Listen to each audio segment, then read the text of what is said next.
সদৌ মৰিগাঁও জিলা ছাত্ৰ সন্থাৰ ২০তম অধিৱেশনখন এবাৰ জাগি উচ্চতৰ মাধ্যমিক বিদ্যালয় খেলপথাৰত চন্দ্ৰশেখৰ বৰা সোঁৱৰণী যি সমন্বয় ক্ষেত্ৰ, সেই সমন্বয় ক্ষেত্ৰখন খুব আটকধুনীয়াকৈ আমি প্ৰস্তুত কৰি উলিয়াইছোঁ, অধিৱেশনৰ বাবে সাজু কৰি উলিয়াইছোঁ। আমাৰ ইয়াতে আমাৰ সদৌ অসম ছাত্ৰ সন্থাৰ মূল বিষয়ববীয়াসকল আহিব, তেওঁলোকক আদৰিবলৈ আমাৰ গাঁৱৰ জীয়ৰী বোৱাৰী, আমাৰ জ্যেষ্ঠ বয়োজ্যেষ্ঠসকল আমাৰ ওলাই আহিছে, তেওঁলোকক কেনেকৈ স্বাগতম জনাব তাক লৈ কিছু পৰিকল্পনা কৰিছে।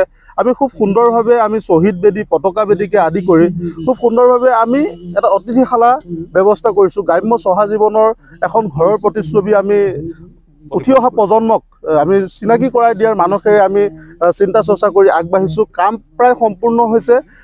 অহাকাইলৈ আমি সম্পূৰ্ণ অনুষ্ঠানটো খুব ভালদৰে পৰিচালনা কৰিব পৰাকৈ আমি প্ৰস্তুতি চলাই আছোঁ। প্ৰস্তুতি প্ৰায় সম্পূৰ্ণ হৈছে। সম্পূৰ্ণ হোৱাৰ দিশত আমি সমূহ ৰাইজৰ উপস্থিতি আমি একান্তভাৱে কামনা কৰিছোঁ, সহায় সহযোগিতা কামনা কৰিছোঁ। ইয়াতে যথেষ্ট মানুহৰ সমাগম হ'ব বুলি আমি গম পাইছোঁ, সেয়েহে আমি সম্পূৰ্ণ প্ৰস্তুতি আমি তুংগত তুলিছোঁ। আৰু এটা কথা জনাবলৈ পাই সুখী হৈছোঁ যে অসমৰ আমাৰ জাতীয় অনুষ্ঠান বা জাতীয় সংগঠনৰ লগত জড়িত বিশেষ ব্যক্তিসকলক আমি ইয়াত নিমন্ত্ৰণ জনাইছোঁ।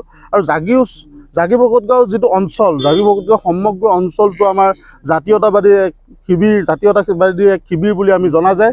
আমাৰ ইয়াত ভাষা শ্বহীদ সূৰ্য বৰাকে আদি কৰি আমাৰ বিভিন্ন সমল আছে। আমি তেওঁলোকক আদৰ্শ হিচাপে আগবাঢ়ি আমাৰ জাগি বকতগাঁও অঞ্চলৰ যাতে গুণ গৰিমা অটুট ৰাখিব পাৰোঁ, তেনে ধৰণৰ পৰিকল্পনাৰে আমি আগবাঢ়ি আছোঁ। ইয়াতে আমাৰ সদৌ অসম ছাত্ৰ সন্থাৰ সভাপতি আৰু সম্পাদক মহোদয় উপস্থিত থাকিব, মুখ্য উপদেষ্টা মহোদয় উপস্থিত থাকিব, মনোজ গোস্বামী ডাঙৰীয়া উপস্থিত থাকিব।